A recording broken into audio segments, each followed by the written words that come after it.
লোকসভা ভোটের আগে শুভেন্দুর জেলায় বড় জয় রাজ্যের প্রধান বিরোধী দলের।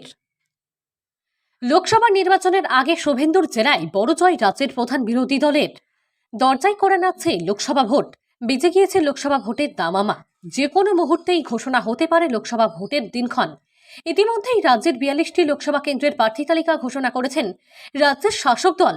রাজ্যের প্রধান বিরোধী দলের প্রার্থী তালিকা ঘোষিত হলেও সম্পূর্ণ প্রার্থী তালিকা এখনও ঘোষণা হয়নি। এবারে লোকসভা ভোটে মানুষের নজর পূর্ব মেদিনীপুর জেলায়।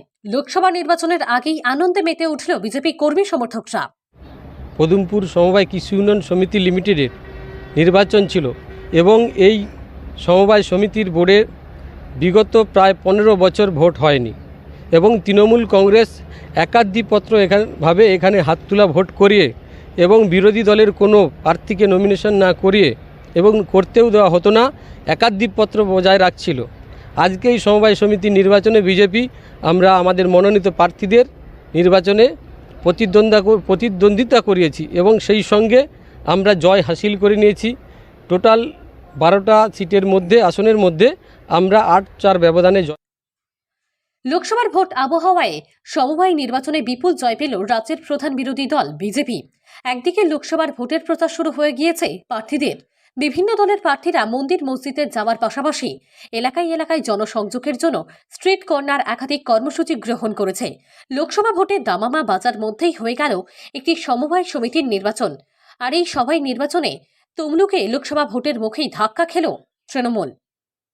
সমবায় জোটে জয় জয়কার বিজেপির। দেখুন, মূলত পদুমপুর সমবায় যে নির্বাচন আজকে হয়েছিল তার ফলাফল কিছুক্ষণ আগেই প্রকাশিত হয়েছে এবং এই সমবায় নির্বাচন যে হয়েছে এই সমবায়টা মূলত রঘুনাথপুর 1 জিপির মধ্যে 90% পড়ে, আর আমার তো রঘুনাথপুর 2 জিপি। রঘুনাথপুর 2 জিপির মধ্যে একটা মৌজা বা একটাই বুথ পড়েছে।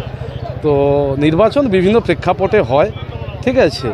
সেই প্রেক্ষাপটে মানুষকে আমাদের শহীদ মাতঙ্গিনী ব্লক এন্টায়ার এলাকায় কিছু বুথে বিজেপির লোকজনরা ভুল বুঝিয়ে ভুল প্রলোভনে পা দিয়ে, যেমন এই এখনই ডোর টু ডোর প্রচার করছে, একটা ফর্ম দিচ্ছে। তমলুকের শহীদ মাতঙ্গিনী ব্লকের পদুমপুর সমবায় কৃষি উন্নয়ন সমিতির নির্বাচন হয়। ওই সমবায় সমিতির মোট আসনে 12টি দল। সব আসনেই কার্যত ত্রিমুখী লড়াই চলে। সেখানে 12টি আসনে তৃণমূল কংগ্রেস, বিজেপি এবং সিপিআইএম প্রতিদ্বন্দ্বিতা করে। ভোট গ্রহণ শেষে ফল প্রকাশের সময় দেখা যায় বিপুল জয় ছিনিয়ে নিয়েছে রাজ্যের প্রধান বিরোধী দল বিজেপি। মোট 12টি আসনের 8টি আসনে জয়লাভ করেছে বিজেপির প্রার্থীরা। অন্যদিকে 4টি আসনে জয়ী হয়েছেন শাসক দল তৃণমূল কংগ্রেসের সমর্থিত প্রার্থীরা। আর এই ফলাফলটি উচ্ছ্বসিত বিজেপি শিবির। যদিও এই ফলাফলকে বেশি গুরুত্ব দিতে নারাজ শাসক শিবিরের নেতাকর্মীরা। তমলুক থেকে সৈকত সেন রিপোর্ট, লোকাল টিভি।